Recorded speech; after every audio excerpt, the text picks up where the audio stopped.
Periodically, we get an opportunity to chat with Coach Pete Coulson on News Radio 1310, KLIX, and newsradio1310.com. We're at 45, 6 minutes after 8 o'clock.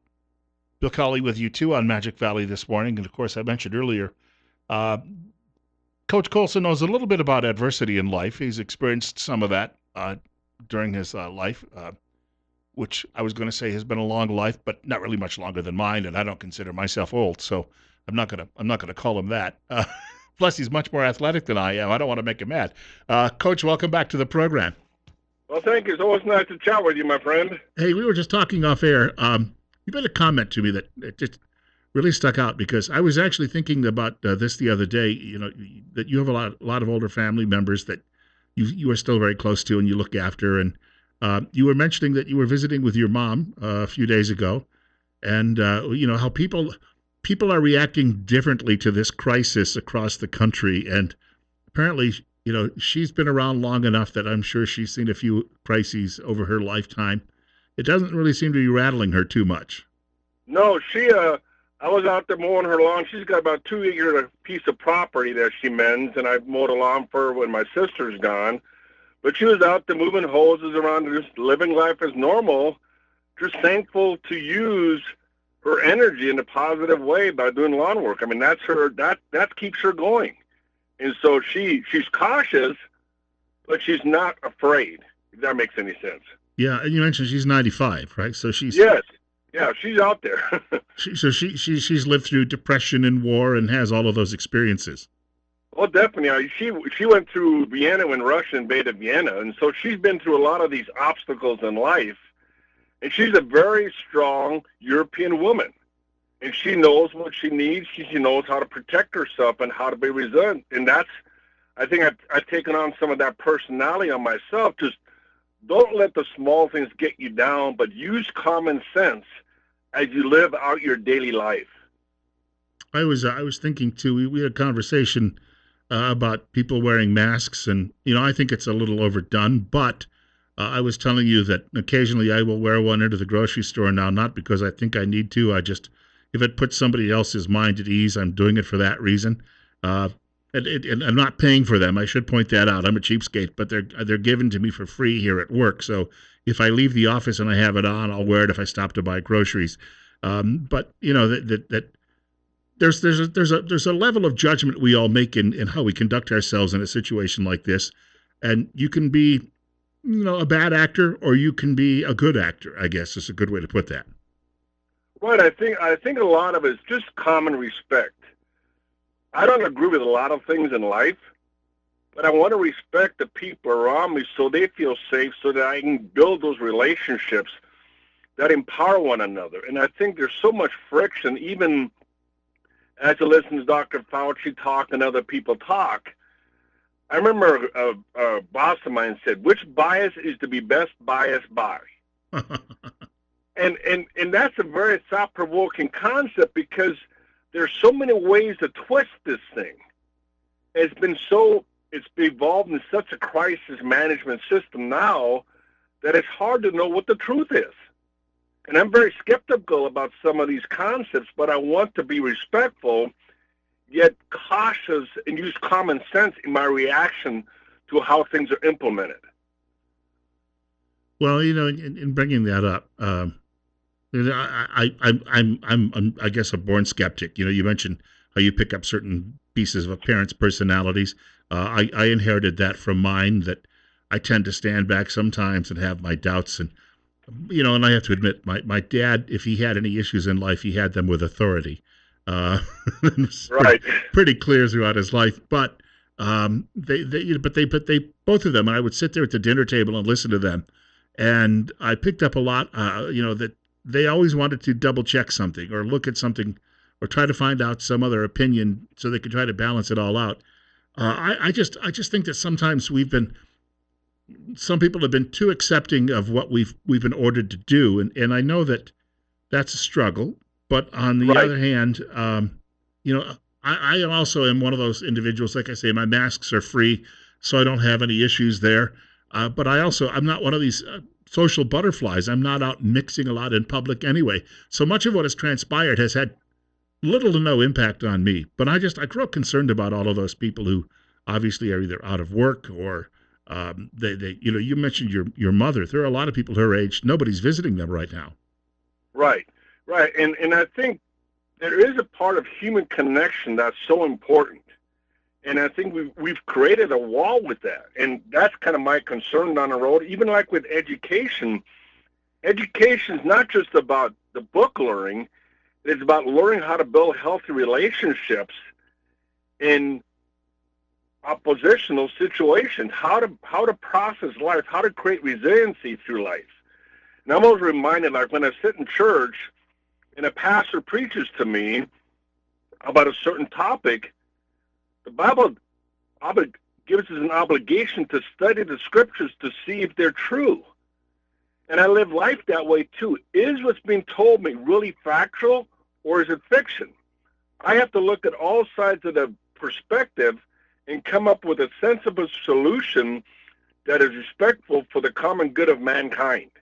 And I think that's what's so easy forgotten. We've gotten so internet-based that we forget to use our brains to make common sense decisions. We're spending a few minutes with Coach Pete Coulson this morning on News Radio 1310 KLIX at newsradio1310.com. We're at 44. Bill Colley on Magic Valley this morning, and we're at 812. Referencing, in what you hear at church and, how you process all of this. For people of faith, I assume this is a little easier to deal with, let's say, than someone who is not a person of faith.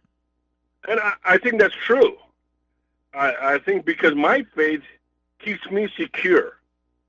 Because I've never seen a hearse pulling a U-Haul. And I use that a lot. And the reason I say that is because we get so concerned about the materialistic things of life. What about that woman that's trying to survive, that man that's trying to survive his business? What is their balance?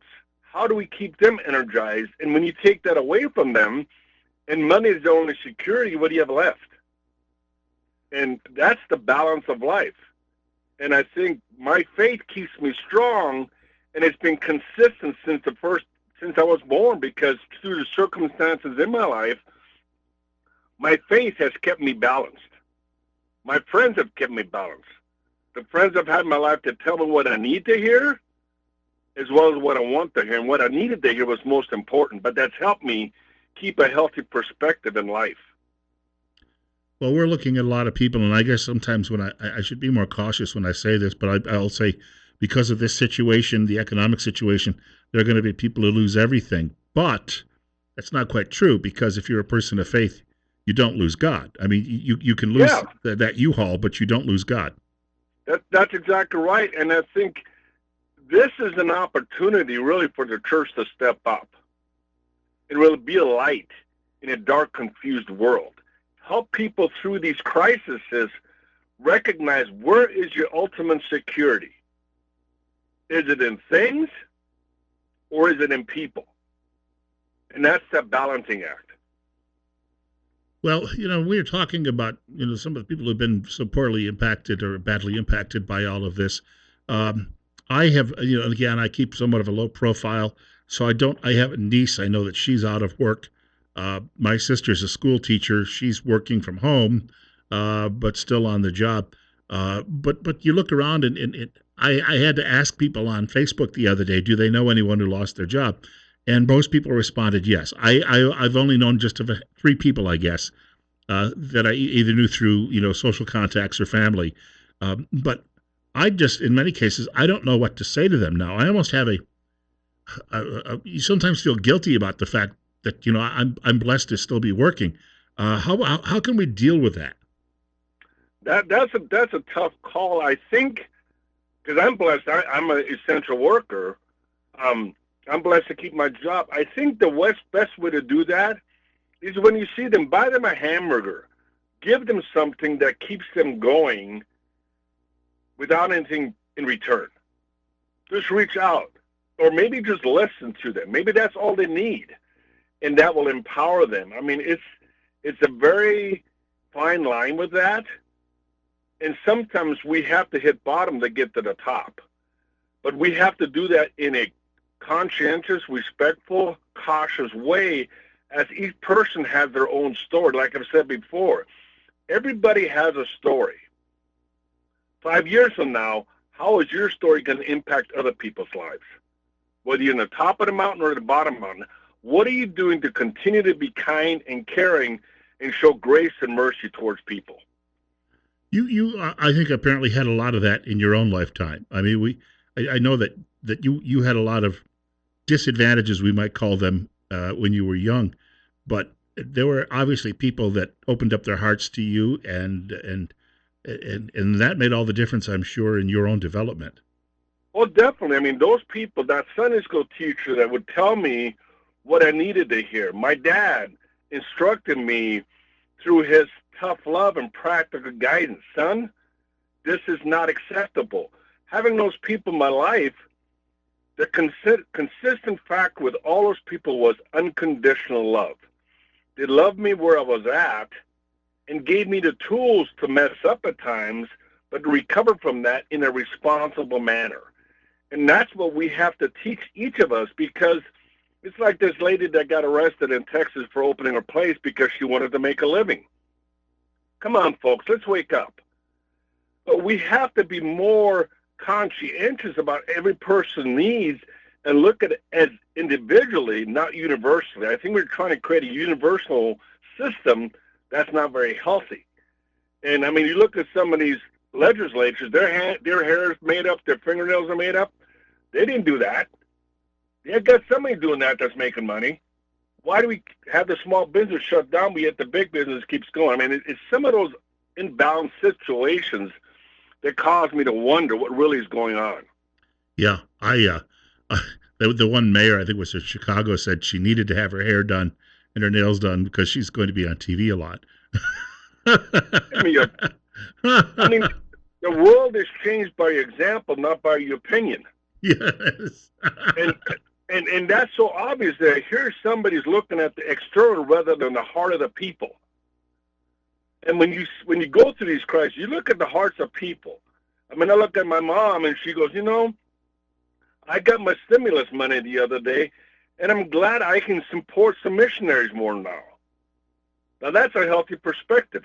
It's not about her, but about that message that she has of love and grace. She wants to continue to move forward. And I love that about her because she's very compassionate about hurting people at different levels in life. We got to get to a break in just a short while. But before we do that, for people who'd like to, because you still are, when this passes, you'll be back on the speaking circuit. How do people get in touch with you? Well, I think through my email system, because I'm no longer on Facebook, but just Coach Coulson at gmail.com.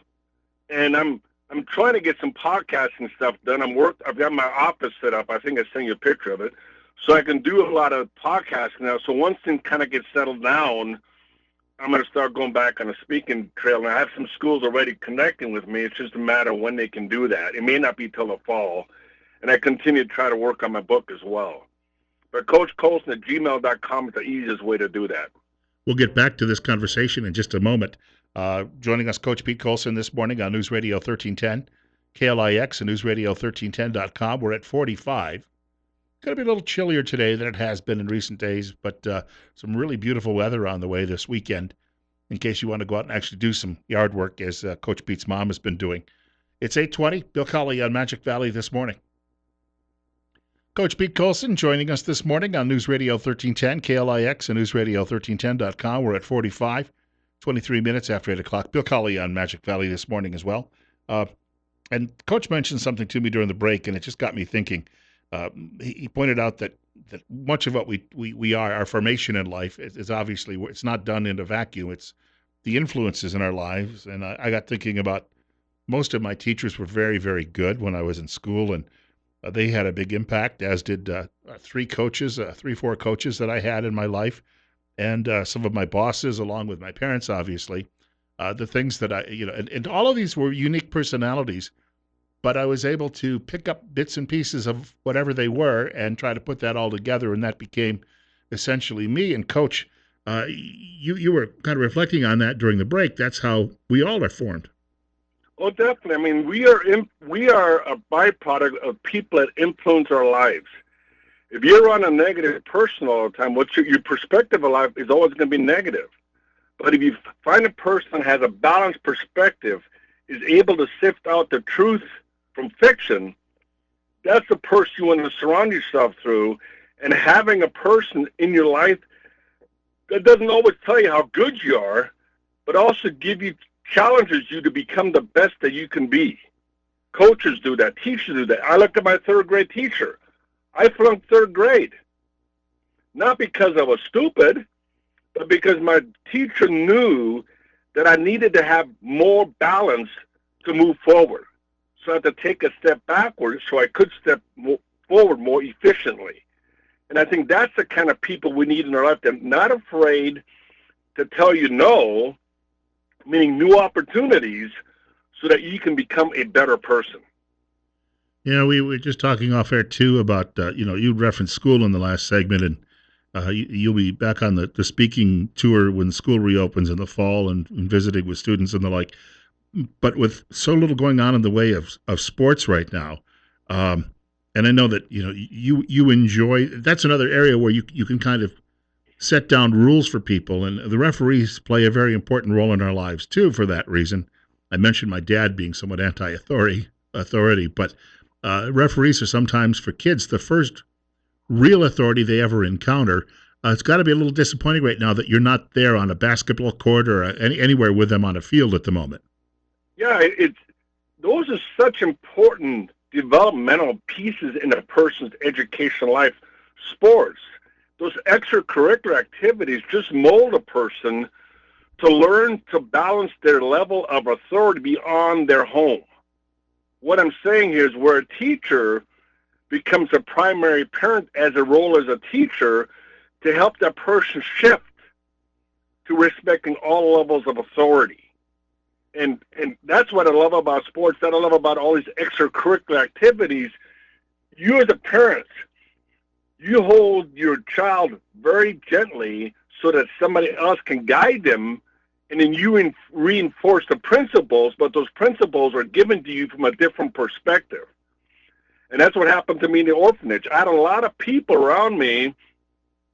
Discipline was the same, but delivery was different. And that's what these extracurricular activities do in a person's life. Yeah, just being at home is not, they're not growing in that sense. They may be getting an education, but they're not growing. Right, and I think that's more important, really, than academics, because you can have a person that's book smart, but have no common sense. And that's where the head comes to the heart. That's when you develop that through extracurricular activities. You make that knowledge, heart knowledge, so you have more empathy as you engage with other people. And you also learn a little bit about real adversity, too, because I can remember some of those training camps where you ached and ached for weeks on end, and then all of a sudden you realized, hey, it paid off. Right. And that's real life. Just because somebody can get A's all the time doesn't make them an expert on life. How has that process changed you as a person? To feel other people's feelings in a productive and realistic way. One of my former coaches used to quote Vince Lombardi constantly, and he would always quote the fact that Lombardi would tell his players that they have to play with pain, and I still think that is a message about life. Whether you have a Great Depression coming or you lose your job, you still have to play life with pain. That means you can't just sit it out. Right, and I think that's the uniqueness about this current coronavirus. Here we had a great economy, now all of a sudden it's all bankrupt. How do we rebound from that? Do we rebound it by being negative about everything? We're positive. And you have different people in government, some are positive, some are negative. Well, come on, folks. Let's empower each other to be the best that we can be. Letting this process help us become better people rather than bitter people. And the way we become better is locking arms and supporting one another, not rather than unlocking arms and creating a divide. Well, Coach, always good talking with you. We'll check in a few weeks. Okay, my friend. God bless you. Thank you for just the opportunity to share again. God bless you, my friend. Take care. Coach Pete Coulson joining us this morning. on News Radio 1310, KLIX, and newsradio1310.com, coming up at 8:30. Hey, just a quick message. Speaking of, Coach talks quite a bit about faith when he joins us on air. We have a discussion about faith tomorrow. Pastor's Roundtable comes up at 9 o'clock, between 9 and 10 tomorrow. We're also going to get a visit from Twin Falls County Sheriff's Office. And Friday, the gun guys are here. Oh, Friday, I've got a candidate joining us, too. Dave Hansen, who's running for Twin Falls County Commissioner in the primary season, which, again, even though the date is May 19th, the primary season is actually 5-6 weeks. Dave will be joining us Friday morning at 7 o'clock.